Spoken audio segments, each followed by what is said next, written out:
So this is the Flow G 24/7 collection guys here in front of you. At ngayon, i-breakdown natin hindi lang yung product itself physically, kundi yung buong phenomenon sa likod kung bakit na-create tong product na 24/7 collection. So, bakit nga ba 24/7 collection? It's actually a brand message. It reinforces the core value proposition mismo po ni Flow G, which is actually the hustle itself. It's a story of relentless effort, and that story creates an emotional connection within the target market o yung existing fan base, existing followers, existing community po mismo ni Flow G. And for me, I really believe with proper connection, with proper story and narrative, that's actually how you build a loyal community. And that's why, as you can see, even sa Spotify, Flow G has 3.7 million monthly listeners. At yan ang nagko-connect sa mga tao, yung kwento mismo ng pagsisikap ni Flow G. 24/7 niyang hinahasa, dinedevelop, like pinapagaling niya talaga yung mga skills niya underground using yung mga flip-top. Dati, yun yung naging unang puhunan niya, no? So talagang may pawis, oras, puyat talaga yung mga bagay na yun. Binuo naman nila yung X Battalion, no? Sobrang classic dati ng XB or X Battalion. 24/7 din po silang gumagawa ng mga kanta ng time na yon, nag-shoot ng mga videos, nag-upload sa YouTube. And guys, just, you know, as a creator, honestly, a lot of people still nowadays see yung mga katulad namin na hobby pa lang to. But honestly, like, being a content creator involves a lot of like investments, a lot of time, a lot of like work behind. Like, just look at this cam. We have 1, 2, 3, and 4 cam guys na nasa taas guys. Just imagine magkano yung mga setup na to. There's really a science behind this. So, nag-upload din sila sa YouTube. They built their brand starting from zero. Hanggang sa, naalala niyo po yung sumabog na yung kanta nilang Hayaan Mo Sila? Na even up until right now po, no, pinapakinggan pa rin guys yan sa kalye. And even, honestly, maganda naman talaga yung kanta na yun. Talagang mahahype at mapapasayaw ka talaga. Hindi po yun swerte, no? Yun yung resulta ng 24/7 na pag-grind at pag-hustle ng isang tao katulad po ni Flow G. At yan ang nagko-connect sa mga tao. The story of the 24/7 hustle para sa mga pangarap mo. A story that resonates, a story that also relates with every hustler here in the Philippines na gustong maabot yung pangarap nila, na gustong magsumikap, na gustong mabago yung buhay o may gustong patunayan. Kaya, this 24/7 collection is not just a product. It's actually a symbol of that entire journey po na pinagdaanan ni Flow G. Product impression muna tayo, no? So, ito yung box niya, guys. Nilagay ko muna siya dito sa gilid. So, hindi ko yun itatapon basta-basta kasi honestly, chine-cherish ko siya kasi meron pa siyang Flow G limited edition na badge dun sa gilid niya. Sobrang swerte natin and sobrang blessed natin. Shoutout pala sa ating tropa ni si Boss Ronnie, no, of True Game Manila for connecting me kay Archie. Kasi hindi naman talaga kami magkakalala ni Archie, no? And kinonect niya ako para makabili kasi sa mga di po nakakalam, this is limited to 100 pieces only. And ganun po siya ka-rare. Hindi na po magkakaroon neto. I don't know kung magkakaroon ng ibang series in the future, but honestly, for this specific 24/7 collection, 100 pieces po siya. And guys, alam naman natin, the lower the number, the better, and we got the number 24. Honestly, number 24 for me is a considered lucky number naman siya. So, Chinese po tayo. We always want an even number. At yung pirma mismo ni Archie, no? So, nandito siya, as you can see here sa cover. We actually got this around August 18. Pakita natin sa camera. Ayun, as you can see there, ayan, 24 out of 100. And there's also a signature. Lapit mo yung camera here, no? Mismo ni Flow G. Sobrang blessed. Siya mismo yung pumirma nito the moment na nagkita kami. So, iba talaga yung feeling. Pinakamalaking tanong ng karamihan, James, okay, 100,000 pesos tong 24/7 collection na to. And bakit ba nagmamatter yung ganitong vinyl product at worth 100,000 pesos, especially in the music industry sa ngayon? Sa mga hindi nakakaalam po guys, I'm actually an audiophile. Pag sinabi pong audiophile, I'm a person who love playing instruments. Gusto ko kumakanta ko. Like, I even have here like a complete setup guys, as you can see behind the scenes, no? May air speaker tayo, we have a piano, we have a Taylor guitar na nandito sa gilid na nakatago. So, it's already given. If you want the best audio quality, being an audiophile, you really need to spend. Ito, isipin mo na lang to. Itong mic na to, this is like 29,000 pesos. Just a karaoke mic from Shure, no? So, given na yon, sanay naman ako sa mga ganitong mga bagay, and in terms of sound quality talaga, makukuha mo yun whenever you spend on proper equipments. And looking at the vinyl naman na pinili mismo ni Flow-G, project siya mismo, I trust this brand, and honestly, naghahanap din talaga ako ng vinyl. So, sobrang sensitive ko talaga sa mga music, promise guys. Like, talaga napapansin ko whenever there's a difference. So, owning a vinyl, for example, like this, guys, actually, this doesn't just mean that you own or you just bought this vinyl. It's actually owning a piece of the music itself. So hindi to yung parang common na naka-online subscription ka lang like Spotify. Alam naman natin na, like, for example, Spotify made music super accessible to a lot of people. And when things are really accessible, the value of music or the value of anything that is really accessible does not go up. And value of things like this really goes up in price because this is totally different. And there's always a group of people na nakaka-appreciate ng mga bagay na to katulad ko. So, just look at this. Papakita ko sa inyo guys yung product itself. So, as you can see here, lapit mo yung camera. Pakita mo dito. As you can see here, yan, para makita ng tao. Because this is only 100 pieces. So, isi-share ko na rin sa inyo yung mga experience guys. So, picture probably ni Flow-G. Sinabi niya dito, may mga bagay na di dumarating kasi pag nasa iyo na, hindi ka nasabik.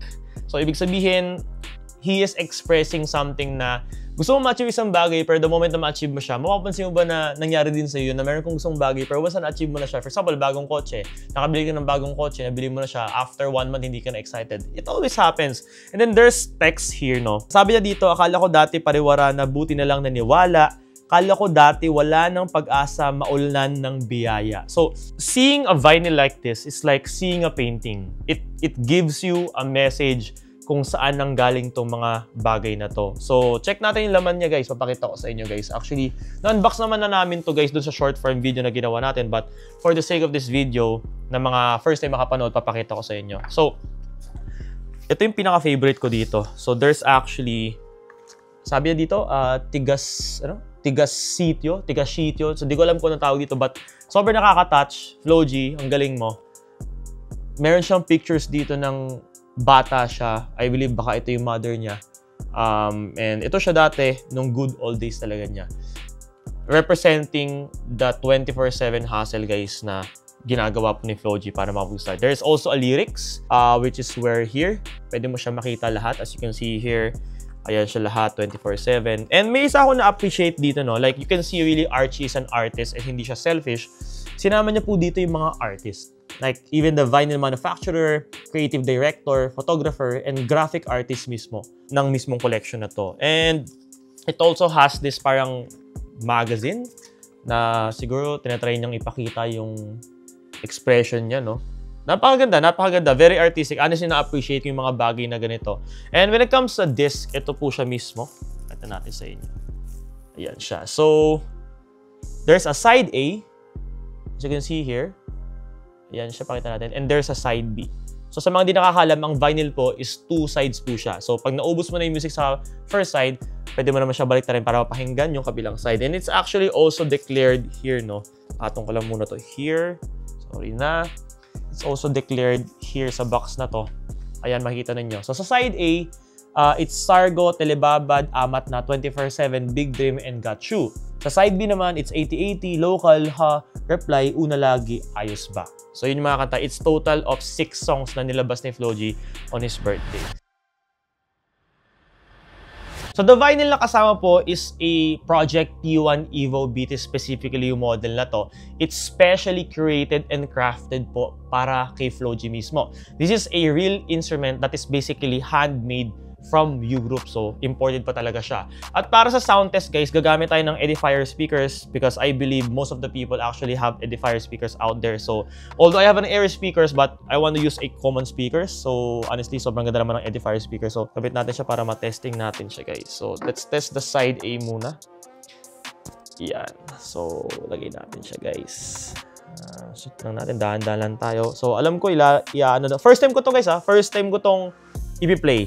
So, naka-on naman na yung speaker natin, Yan, okay, naka-on na siya.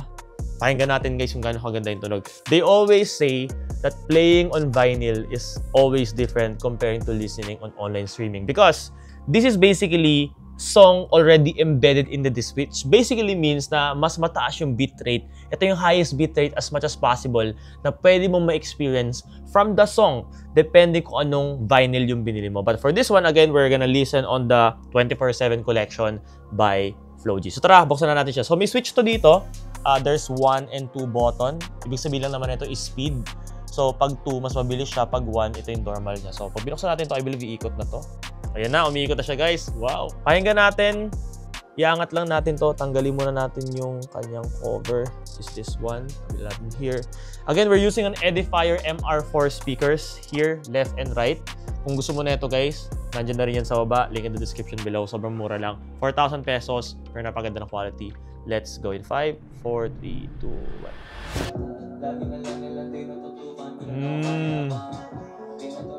Punta ka dito sa harap. Pupunta dito sa harap. Ganda siya, boy. Kami yung reason yung musika dito napunta sa ikom. Kaya sulit di pwede rito. Puro pa ikot, puro pa ikot. Ganda. Ganda, maganda siya. Tignan mo yung speaker, oh. Yung makikita talagang mataas yung bitrate ng kanta mismo. So, balik tayo sa ating set. Balik tayo sa ating set. Ganda siya, no? Ano tingin nyo? Maganda? Maganda ba? Maganda?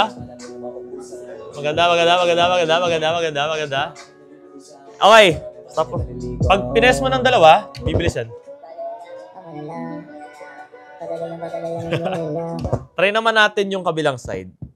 Try natin yung kabilang side niya. So, side B, again, this is 2 sides. Try natin yung kabilang side niya. So, tignan natin kung anong kanta yung unang lalabas sa atin pag nilay natin to. Let's go. Para photo kasi ginagawa para sa video. Grabe. Ganda ng tunog. Hilaw tingin kasi malaro ko. Minsan lang nasa likod pa ako nito, ah. Ganito ko para mapapamura para naka-promo. Ako na magsasabi. Really, really nice.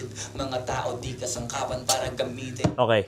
Wait lang. Baka kainin natin yung buong rolling shot natin, guys, dito sa video na to. But anyways, honestly, the final question ng karamihan, for 100,000 pesos, is the vinyl collection of Flow-G 24/7 worth it? Honestly, for me, I think it's worth it. Bakit? Number 1, I really like the product. And number 2, I'm a real fan of Flow-G himself.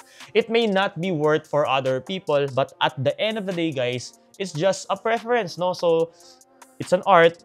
Nagustuhan ko yung art whenever like we're buying a painting. Hindi naman lahat ng tao, guys, gusto yung painting na binibili mo.